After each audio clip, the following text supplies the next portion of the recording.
अस्सलाम वालेकुम व्यूअर्स। आज मैं एक नई वीडियो के साथ हाजिर हूँ। इस वीडियो के अंदर मैं आपको पेलेनोलॉजी के टर्मिनोलॉजीज़, उसके अंदर जो शॉर्ट क्वेश्चंस हैं उनके बारे में बताऊँगी कि ये टर्मिनोलॉजीज़ आप लोगों ने क्या करना है बिफ़ोर योर एग्ज़ाम ज़रूर प्रिपेयर करके जानी है। सबसे पहले स्टार्ट करते हैं वीडियो को।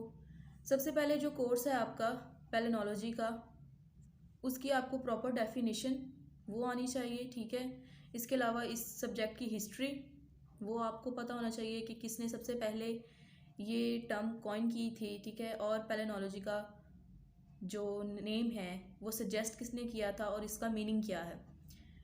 फिर उसके बाद आपको पता होना चाहिए इस सब्जेक्ट का स्कोप प्लस इसकी इम्पोर्टेंस, ये सारा कुछ आपको पता होना चाहिए।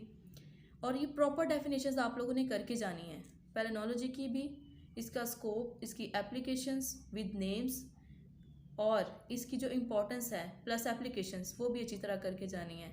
उसके बाद नियो पेलेनोलॉजी की प्रॉपर डेफिनेशन, पेलियो पेलेनोलॉजी की प्रॉपर डेफिनेशन, ठीक है। इसके अलावा जो कैटेगरीज हमने डिफरेंट कैटेगरीज पढ़ी हैं, जस्ट इंस्टेंस, वेरिया, एक्रिटाक्स, इसके अलावा जो यहाँ पे मैंने मेंशन नहीं भी की, ये आपको मैं एग्जाम्पलीफाई करने के लिए बता रही हूँ। डायनोफ्लैजिलेट्स हम लोगों ने पढ़े थे, सारी की सारी कैटेगरीज। नैनोफोसिल्स हम लोगों ने पढ़े थे। उसके अलावा पेलियो वेजिटेशन क्या होती है, ठीक है। उसके अलावा पेलियो क्लाइमेटिक चेंजेस कौन कौन से हैं, और एक्साइन क्या है, एक्साइन का स्ट्रक्चर, ठीक है, ऑर्नामेंटेशन, कंपोजिशन, सारा कुछ आप लोगों ने पढ़ के जाना है विद प्रॉपर डेफिनेशंस। फिर थर्मल मैचुरेशन क्या होती है, इसकी प्रॉपर डेफिनेशन आप लोगों को आनी चाहिए। मैसीरेशन की प्रॉपर डेफिनेशन, इसके स्टेप्स की प्रॉपर डेफिनेशंस करके जानी है आप लोगों ने। स्पोर की डेफिनेशन, पोलन की डेफिनेशन, जियोक्रोनोलॉजी क्या है, इसकी डेफिनेशन, और सेडिमेंटेशन। जब आप ये टॉपिक डिस्कस करते हैं ना, तो आपने क्या करना है, सेडिमेंट्री रॉक्स, इसकी डेफिनेशन याद करनी है। सेडिमेंट्री पार्टिकल्स, इनकी, सेडिमेंट्स क्या होते हैं ये भी। इन सभी टर्मिनोलॉजीज़ को लिखने का मकसद यहाँ पे ये है कि आप लोगों ने फिंगर टिप्स पे याद करके जानी है इनकी प्रॉपर डेफिनेशंस। उसके अलावा पेलिनोमॉर्फ्स, ये क्या होते हैं, इनकी साइज रेंज प्रॉपर डेफिनेशन के साथ। फॉसिल पेलिनोमॉर्फ्स क्या होते हैं, फॉसिल इटसेल्फ क्या है, फॉसिल पेलिनोमॉर्फ्स क्या हैं, पेलिनोमॉर्फ्स सेपरेटली क्या हैं, ये सारी की सारी डेफिनेशंस आप लोगों ने एग्ज़ाम के डे से पहले करके जानी है।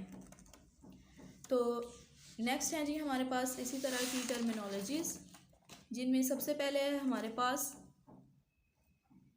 इंडेक्स पेलिनोमॉर्फ्स। ये क्या होते हैं, ये आप लोगों ने करके जाने हैं।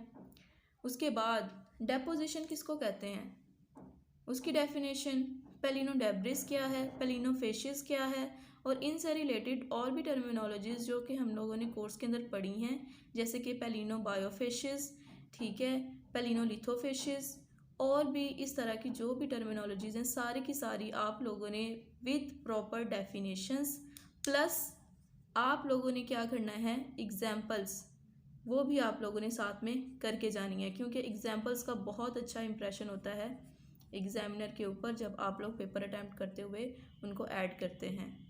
इसके बाद डिस्कॉर्डेंट पेलिनोमॉर्फ्स, ये क्या होते हैं, ये आप लोगों ने याद करना है। रीवर्किंग, रीसाइक्लिंग, लॉन्ग रेंजिंग पेलिनोमॉर्फ्स क्या हैं, इनकी डेफिनेशंस, और जो भी ब्रांचेस पढ़ी हैं हम लोगों ने कोर्स के अंदर वो सारी की सारी with proper definitions, like archaeopalynology, aeropalynology, past plant communities क्या हैं, ये आपको पता होना चाहिए। इन्वायरमेंटल पेलेनोलॉजी की डेफिनेशन, फोसिल्स की डेफिनेशन, फोसिल एक्साइन क्या होती है वो आप लोगों ने पढ़ के जाना है। स्टेमन्स क्या होते हैं, एंथर क्या है, ओवरी क्या है, प्री पोलन क्या है, ठीक है। उसके अलावा आप लोगों ने क्या करना है जी, स्पोरोपोलिन, काइटिन और कंकॉर्डेंट प्लिनोमॉर्फ्स, ये हैं जी कुछ टर्मिनोलॉजीज़ जो कि आप लोगों को मैंने बताई हैं। आप लोगों ने क्या करना है जी, ये सारी की सारी टर्मिनोलॉजीज़ पेपर से पहले अच्छी तरह करके जानी है। आप लोगों ने नोट्स प्रिपेयर कर लेने हैं और वहाँ से प्रिपेयर करके जाइएगा।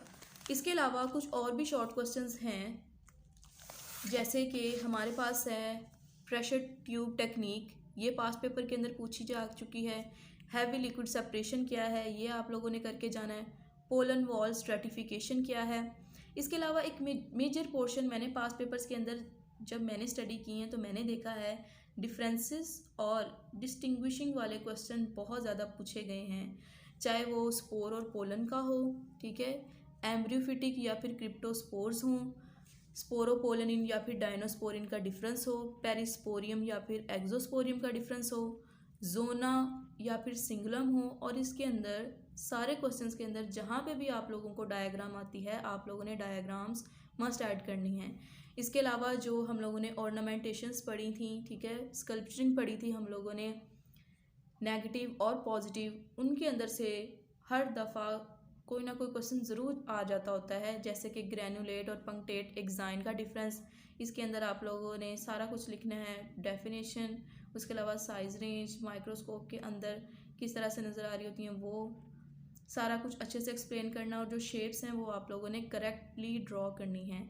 स्कैब्रेट और क्लेवेट एक्साइन, ये सारी जो मैंने आपको डिफरेंसेस बताए हैं, बताने का मकसद ये है कि इस तरह के डिफरेंसेस पास पेपर के अंदर पूछे जा चुके हैं। इसके अलावा कोई भी और डिफरेंस एग्जामिनर आप लोगों से पूछ सकते हैं अकॉर्डिंग टू योर कोर्स। तो आप लोगों ने इस तरह से जब भी डिफरेंसेस आएँ, आप लोगों ने क्या करना है, सेंटर में लाइन ड्रॉ करके, ठीक है, डिफरेंसेस इस तरह से बताने हैं ताकि क्लियरली डिफ्रेंशिएट कर सकें, क्लियरली डिस्टिंग्विश हो सके, और आप लोगों ने अकॉर्डिंग टू द क्वेश्चन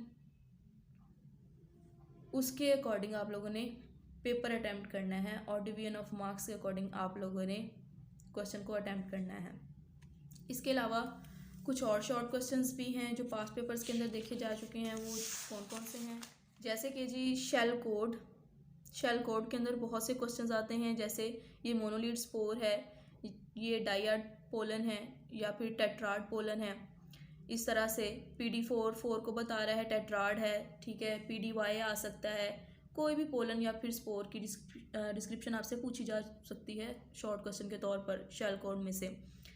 उसके बाद आप लोगों ने जो सिम्टम्स हैं, जैसे कि हम लोगों ने एरोपेलेनोलॉजी के अंदर एलर्जी सिम्टम्स पढ़े हैं किसी डिजीज़ के, वो आप लोगों ने सिम्टम्स अच्छी तरह करने हैं। पेलेनोलॉजी के अंदर क्या रोल है, ठीक है, किस तरह से हम लोग मेडिसिन्स यूज़ करते हैं इन सारे एलर्जी सिम्टम्स को क्योर करने के लिए, कंट्रोल मेजर्स क्या हैं, ये आप लोगों ने करके जानी है। एलर्जीज़ का जहाँ पे जिक्र होता है तो ज़्यादातर जो रेस्पिरेटरी डिजीज़ हैं जैसे कि एस्थमा, ये आप लोगों को पता होना चाहिए, प्रीवियस आप लोग क्लासेस के अंदर ये सारा कुछ पढ़ चुके हुए हैं।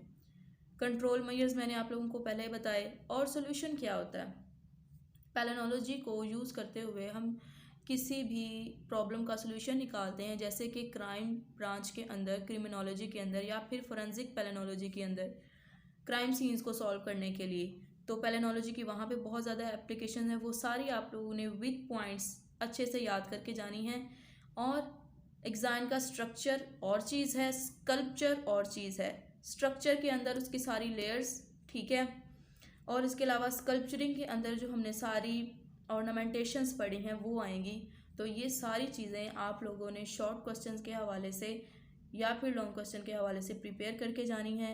होप सो आपको वीडियो अच्छी लगी हो। काइंडली चैनल को सब्सक्राइब करें और बेल आइकन को प्रेस कर दें। Thank you for watching this video, और ज़्यादा से ज़्यादा इस वीडियो को शेयर करें आप लोगों के जो फ्रेंड्स हैं, ठीक है, और इसके अलावा आप लोगों के जो क्लासमेट्स हैं उनको भी ये वीडियो जो है वो फॉरवर्ड कर दें, ये लिंक फॉरवर्ड कर दें। होप सो आप लोगों को ये जो मेरी एक कोशिश है कि आप लोगों को ये समझ आए, तो I am trying my best.